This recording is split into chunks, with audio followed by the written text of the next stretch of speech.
हे cockroach जी, आपका बहुत बहुत धन्यवाद कि आप दिल्ली आ रहे हैं। आपका स्वागत। आप तो पता नहीं किस ज़माने से इस दुनिया में हैं। जो साइंटिस्ट हैं उन्होंने हिसाब लगा के बताया कि कम से कम 32 से 34 करोड़ साल पहले से आप यहाँ विराजते हैं, यहीं रहते हैं।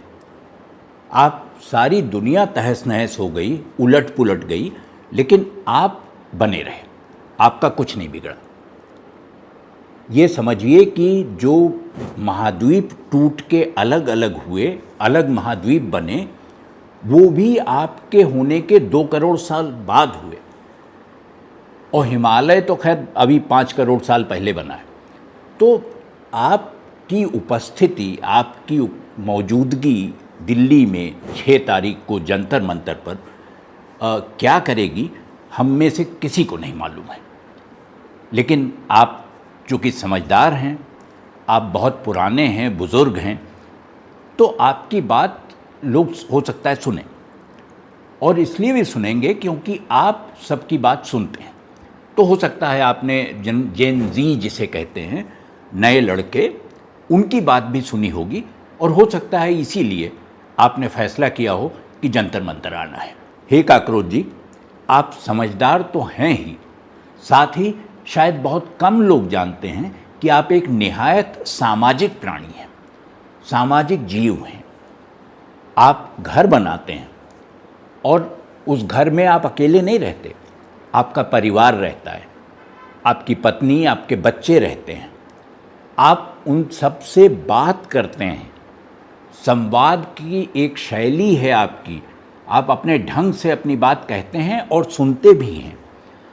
और इसके साथ साथ आप पहचानते हैं अपने रिश्तेदारों को, अपने बच्चों को, आपकी पहचान में कभी कोई गड़बड़ नहीं होती। तो जेन ज़ी को शायद लगा होगा कि आपने उनको ठीक पहचाना, और जेन ज़ी को भी ये समझ में आ गया कि आप सामाजिक प्राणी हैं और समाज में जो कुछ हो रहा है उस पर आपकी भी एक प्रतिक्रिया होगी। इसलिए उन्होंने आप पर भरोसा किया और आपका और तो कुछ नहीं लिया, नाम ले लिया।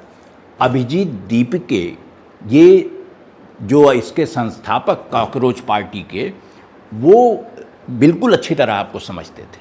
और ऐसा नहीं है कि केवल अभिजीत समझते हों, इसके पहले भी बहुत सारे लोग थे जो पढ़ते रहे, देखते रहे, आपको गुनते रहे, बुनते रहे, और ये समझा कि आप कितने सामाजिक हैं, समाज के प्रति आपके सरोकार क्या हैं। अब उसमें चाहे डॉक्टर राम मनोहर लोहिया हों, चाहे जयप्रकाश नारायण हों, या फिर बाद के दिनों में और भी लोग आए, विश्वनाथ प्रताप सिंह हों जो प्रधानमंत्री भी बने, बहुत सारे लोग आए। इन सब ने आपकी जो ट्रेनिंग है, जो आपने समाज को दिया है, उसको बहुत अच्छी तरह समझा और उसी पर काम किया। जेन ज़ी का भरोसा आप पर शायद इसीलिए है। हे काकरोच जी, आपको तो पता ही है, आप सर्वज्ञानी हैं, घट घट वासी हैं। कोई जगह दुनिया में, संसार में ऐसी नहीं है जहां आप ना हो। आप कहीं से भी आ जाते हैं, कहीं से भी निकल पड़ते हैं, क्योंकि आपको समाज की चिंता है। और जब बच्चों के नीट के एग्ज़ाम हुए, परीक्षा हुई, उसमें गड़बड़, क्यूट की परीक्षा हुई, उसमें गड़बड़, यूजीसी नेट का बवाल हुआ, उसमें भी गड़बड़, तो बहुत सारी गड़बड़ियाँ देखकर आपका मन बेचैन हो गया होगा, और इसीलिए आपने जेन ज़ी का साथ देने का फ़ैसला किया होगा। ये आपकी जो सोच है वो काबिल तारीफ़ है, और हम सब उसकी कदर करते हैं। लेकिन मुझे एक चीज़ समझ में नहीं आई कि ये काम, चूँकि आप संवाद में बहुत प्रवीण हैं, तो अपने लोगों के साथ दूसरे कॉकरोचों से बात करते हुए तो आप जो बात करते हैं, कहते हैं, सुनते हैं, वो तो है ही। तो ये काम तो आप घर में रहकर भी कर सकते थे, बच्चों को समझा सकते थे कि निराश मत होना, ये स्थितियां हैं, ये बदल जाएंगी, कोई चीज़ इस दुनिया में स्थायी नहीं है, परमानेंट नहीं है। ये बात आप वहाँ भी कह सकते थे, लेकिन आपने जंतर मंतर चुना। बस यही थोड़ा सा समझ में नहीं आता कि जंतर मंतर पर आपके आने की बड़ी वजह क्या है।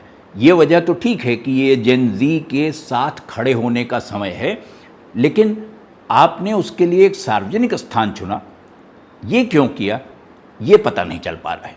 हे कॉकरोच जी, आप दिल्ली आ रहे हैं और दिल्ली आने से पहले आप यहाँ पहुँच चुके हैं। अभिजीत बॉस्टन से, अमेरिका से चल के दिल्ली आए, इसके पहले उनकी बातें, उनके बयान, उनकी प्रेस कॉन्फ्रेंस, उनके इंटरव्यू, उनकी तस्वीरें इतनी जगह फैल गई हैं कि पूरे हिंदुस्तान में शायद ही कोई होगा जो अभिजीत और कॉकरोच के नाम से परिचित ना हो। तो आपने तो उनके आने से पहले ही उनका डंका बजा दिया पूरे देश में, सब लोग इंतज़ार ही कर रहे हैं। लेकिन सवाल ये है कि ये सब आप कहते हैं कि आपने कोई अभी परमिशन ली नहीं है कि आप वहाँ जाके धरने पर बैठेंगे, जबकि उसके लिए पुलिस की परमिशन चाहिए होती है। आप कहते हैं वो मिल जाएगी।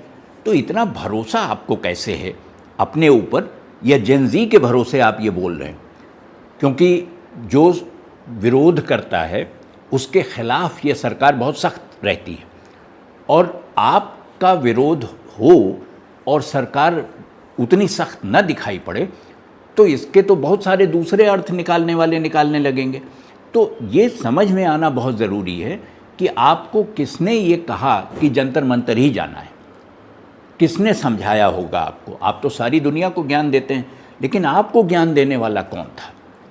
वो आदमी जिसने आपको, आपके लिए एक हॉल बुक किया एक सरकारी बिल्डिंग में कि आप प्रेस कॉन्फ्रेंस कर लें आपके लोग, वो कौन था? किसने वो चिट्ठी लिखी कि ये सरकारी बिल्डिंग में प्रेस कॉन्फ्रेंस होगी? ये सारी चीज़ें सवाल की तरह आती हैं और परेशान इसलिए करती हैं कि आप सर्वज्ञानी हैं। अगर आप नहीं बताएंगे तो और कौन बताएगा?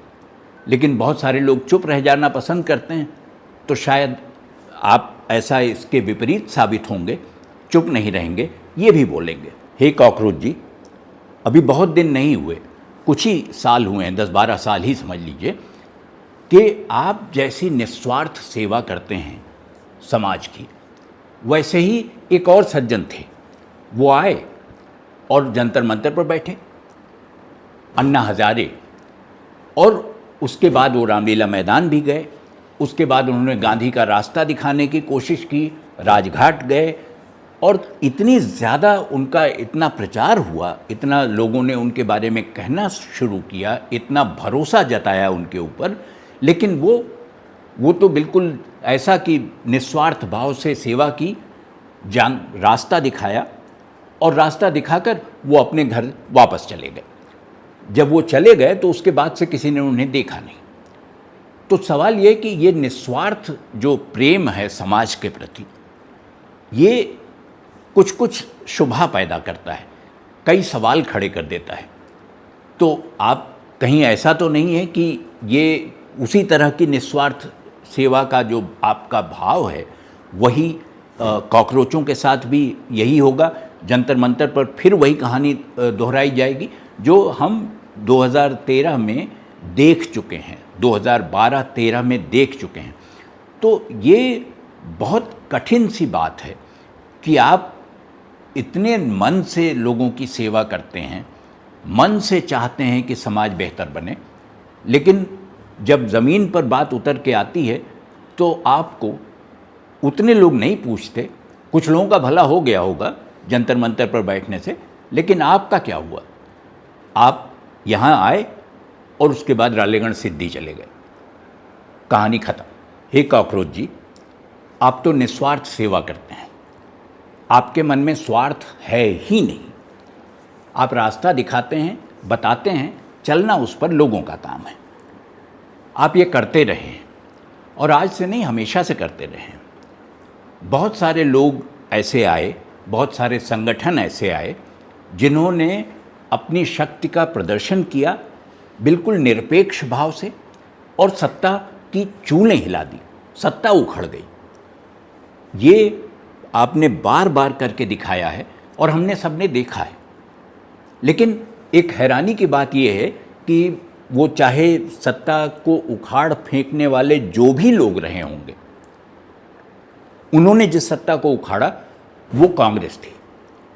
कांग्रेस केंद्र में सरकार में थी और उसके मुखालिफ ये सारे लोग खड़े हुए एकजुट हुए और उन्होंने सत्ता को उखाड़ कर फेंक दिया।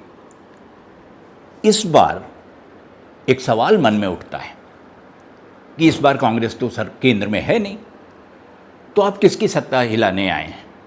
किस सत्ता की चूलें हिलाने के लिए आप यहाँ आ रहे हैं? एक सवाल सा मन में है, अगर आप जवाब दे सकें तो बहुत अच्छा लगेगा।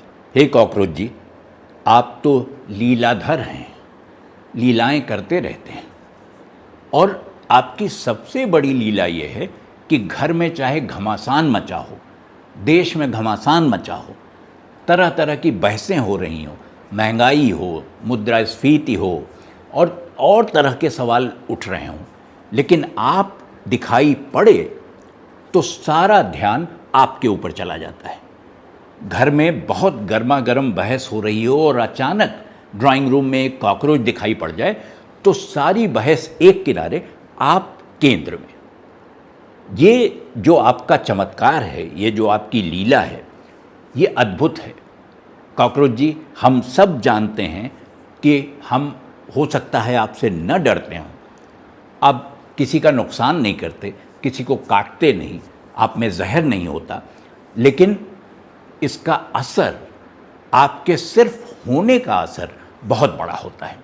लोग उसी असर के लिए आपके पास भागे भागे चले जाते हैं, ये उम्मीद करते हैं कि इस बार कोई उनके साथ धोखा नहीं होगा, इस बार कॉकरोच जी सही रास्ता दिखाएंगे और हम सब कॉकरोच जी के दिखाए रास्ते पर चलेंगे।